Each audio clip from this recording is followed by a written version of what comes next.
From Hollywood, it's time now for Bob Bailey as Johnny Dollar. Hi, Johnny. Dan McKay, Harbor Police. Dan, I was planning to drop by and see you about the sinking of the Molly K, but I've been pretty busy since I got here. Yeah, so I've heard. Johnny, you're under arrest. What did I do? Park in a red zone, walk in the grass? I'm not kidding. I mean it. Oh, what's the charge? Now, let's see. Assault and battery, aggravated assault, assault with intent to do bodily injury. Hold it, Dan. That's enough. But you want to know who signed it? I already know. That's practically an admission of guilt. You know that. But I've got witnesses. So is he. Huh? I think you'd better come down and talk about it. Or you'll send out the wagon, is that it? I'm serious, Johnny. All right, Dan. I'll be down.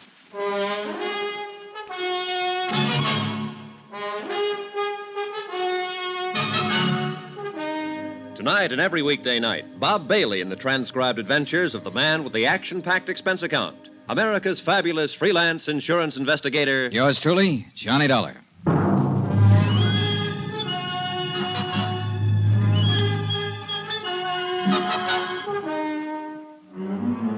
From Special Investigator Johnny Dollar, location San Francisco, to the Home Office, Marine and Maritime Casualty Limited, Hartford, Connecticut. Assignment, the Molly K matter. Expense account continued. Item 7, a mere 60 cents. Taxi from my hotel to the foot of Market Street and headquarters of Inspector Dan McKay in charge of Harbor Police. I'd known Dan for years, well enough to realize that knowing him wouldn't make any difference. Not when he had a warrant to serve. I knew the charge wouldn't stick, of course, but it could slow me down. And I figured that was exactly why it had been filed. You may be right, Johnny. Maybe Captain Brawley did file charges just for nuisance value. Keep you out of his way for a day or two. That's exactly what he did. Nevertheless, the charge was filed, and a warrant has been issued. So what are you going to do about it? I know what I'd like to do about it. That's against the law, too. You know, you could be wrong, Johnny. Brawley may not be guilty of the Molly K sinking. I told you the whole story, Dan. The facts add up. What do you think? I think you've got an awful strong case, but it's still based on circumstantial evidence. Well, what else is there to base it on? The rest of the evidence is out past the harbor there, out beyond the Golden Gate, a mile below the surface of the Pacific. Yeah, I know. Most of the cases we handle here in the Harbor Division are like that. Well, then you can see the problem I'm up against. Yeah, I can see it all right. That's a big harbor out there, Johnny. Biggest natural harbor in the world. A lot of square miles of water. A lot of miles of shoreline. And a lot of ways of covering up a crime. As far as disposing of physical evidence, it's true. Body can be thrown into the bay, a weapon, so on. Sometimes we recover it, sometimes we don't. It's tough, Johnny. Yeah, I imagine. Real tough. Hey, that's the SS Maritonia, arriving from Ceylon, Java, the Philippines. She'll dock at Pier 14. The cargo is probably spices, mahogany, raw ore. Nice-looking ship. Beautiful. They drive me crazy, Johnny, watching them here from the window. I should have gone to sea. Oh, well. Anyway, since we don't have physical evidence in a lot of cases, we've learned to rely on other things. Such as? The human elements, Johnny. You've turned up a lot of facts, true. You've made a good deal more progress on this case than I have. Than you have? What do you mean? Tim O'Rourke sent me the report of the inquiry board. I've been working on the case ever since. Now, you got a pretty convincing bunch of facts. But I know Captain Brawley. By reputation, at least. Look, Dan, I know what you're getting at. People who know Brawley think he's honest. O'Rourke said the same thing. Right. Tough, hard, violent temper, a slave driver, but not a crook. An honest man can get under pressure sometimes, get pushed beyond his depth. It happens every day. Yeah, but Johnny, even then, he reacts according to his pattern. Hey, here's what I'm getting at. That murder on board the Molly K just before she sank, you said Hawkins told you the man had been knifed. Now, I can see Brawley slugging somebody with fist, club, or bottle, or even shooting a man. But not a knife. It's not in his nature. That's what I mean by human elements. And you're right, Dan. I agree with you. I don't think it was Brawley who killed him. Here's the way I see it. Brawley was pressed for cash. The mortgage on his ship was due in 30 days. He was carrying that grain for Dean Sutton on a contingency basis. He might not make any money, or at least not enough. He was probably doing it as a favor to his daughter. She and Dean Sutton are engaged. Yeah, I know, So Johnny. the first time out, he tried setting that fire on board. It didn't work. One of the crew, Bill Mack, discovered it before it got started. The Molly K returned to port, and Brawley filed an insurance claim. Then he got scared off an investigation and withdrew it. That's all guesswork, Johnny. So far, his second attempt, he contacted an expert on explosives, Benny Wong. And Benny pulled off the job for him, blew the bottom out of the ship and sank it. And what about the knifing? Well, Bill Mack was suspicious. He was prowling around the hold and caught Benny in the act of setting the explosive. Benny killed him, figuring the sinking would cover for him. But by accident, Hawkins stumbled onto the body before the ship went down. Well, that adds up, Johnny. It's hard to argue with you. I just can't see a captain sinking his own ship. It's been done before. Yeah, I know. Not everybody feels about them the way you do, Dan. And $500,000 is a lot of money. That's true. But 25 years of command means a lot, too. Deep sense of responsibility. Integrity. Pardon me. Inspector McKay. Oh, yeah. Just a moment. It's for you, Johnny. It was Lou Tang, Shanghai Lou. She'd called the hotel and found out where to reach me. For once, she didn't try to play games. She spoke briefly and straight to the point. And she told me what I wanted to know the most. When I hung up, I knew I was on the last lap. I had the case right in my hand. Well, what's up, Johnny? What is it? Dan, how would you like to come along and talk to the man who blew up the Molly K?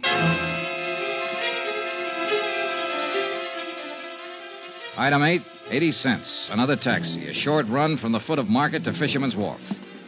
Lou Tang's spies had told her Benny Wong was holed up in a back room of the Fa Song Fish Company out on the docks. And they said he was scared, armed, and dangerous. There's the Fa Song layout, Johnny. Right there, the warehouse in the end. Yeah. Well, let's go around the gangway. Lou Tang said the room was on the back corner. Say, Johnny, why don't you wait here? Let me take him. This kind of thing is part of my job. But he's my pigeon, Dan. I found him first. There's a door at the back. That must be it. Yeah, only one it could be. Besides, I'm under arrest. If you left me alone, I might escape. Yeah, sure. You got a gun, Johnny? Yeah. All right. Let's go. We moved quietly up to the blank wooden door opening onto the gangway over the water. There were no windows in the back wall, so we were certain we weren't being watched from inside. We stopped at the door, and McKay reached for the knob and tried it gently. It's unlocked. Good. You ready? Yeah, go ahead. Hey, what? Hold it, police officers. Drop that gun. Drop it fast.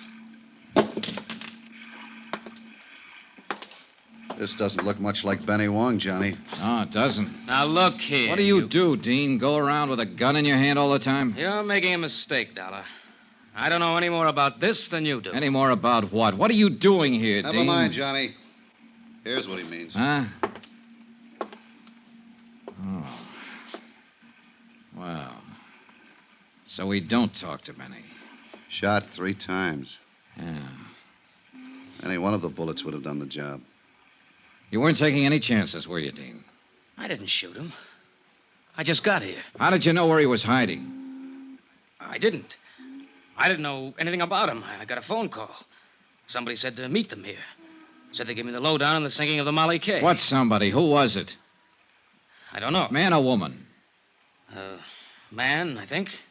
Voice was muffled, so I came here to meet them. And we find you standing over a dead man with a gun in your I hand. found him like that. I figured it was a trap.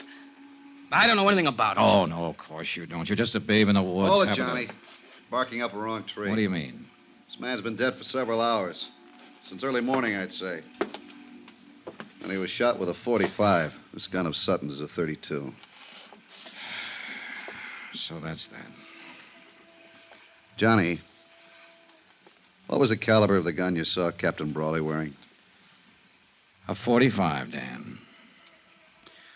I'll put out a bulletin and we'll pick him up. Wind up. The bets were all in. There was nothing more ahead but the showdown. Dan tore up the warrant on me, of course, and I went back to my hotel room to wait it out. That seemed the safest place to be. Brawley would be desperate now, half out of his mind. And of all the people he hated most, I was number one. So I lay back on my bed and waited. I reached my gun from the lamp table, moved quietly over to the door, and took hold of the key. Who is it? Let me in, Johnny. Ellen. Just a second. Come on in. Has he been here, Johnny? Has who been here? My father. The last time I saw the captain, he was lying unconscious on a barroom floor. I just put him there. That was last night. Yes, I know. Well, what made you think he'd be here? I don't know. Guess I thought... I don't know what I thought. Oh, easy now, honey. I'm scared, Johnny. Hold me, please. I'm so lonely and scared. It's all right, Ellen. Easy now. He came home last night after he fought with you. He was furious. Then he left again, and I haven't seen him since. Does he have his gun with him? I guess so. I don't know. I don't know anything. Help me, Johnny, won't you? Of course I will. Hold me tight. Kiss me. Ellen, Last honey, night look. when you kissed me, I wasn't scared then. I wasn't lonely. Look, honey, would you... Hold me, Johnny. Closer. Wait a second. Johnny Dollar. Dan McKay, Johnny. Yeah, Dan. We picked up Brawley on the waterfront half an hour ago. Thought you'd want to know. What's he say? Denies everything. Says he was home asleep all night. Says his daughter will back him up. Uh-uh. I happen to know different on that. Yeah, I figured he was lying. We'd already been out to his house. Found his gun. It's been fired 3 times, Johnny. And the bullets match. When Ellen Brawley left my room a while later, I still hadn't told her about her father's arrest. I didn't have the heart. She'd tried her best to protect him, cover for him. She'd have done anything to save him. And yet, the irony was that every move she'd made helped tighten the case against him. The scent of her perfume still hung in the air after she'd gone. It was a strange scent, subtle, disturbing. I began to feel uncomfortable, on edge. There was something familiar about that scent. And finally, I tagged it. I'd noticed that same perfume in the room on the wharf, where Benny Wong lay murdered.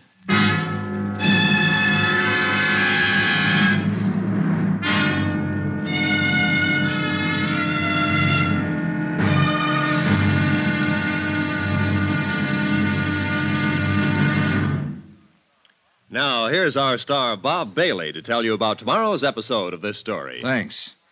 Tomorrow night, a deadly rendezvous on the fog-shrouded waterfront, and an explosion that rocked the city. The payoff. Join us, won't you? Yours truly, Johnny Dollar.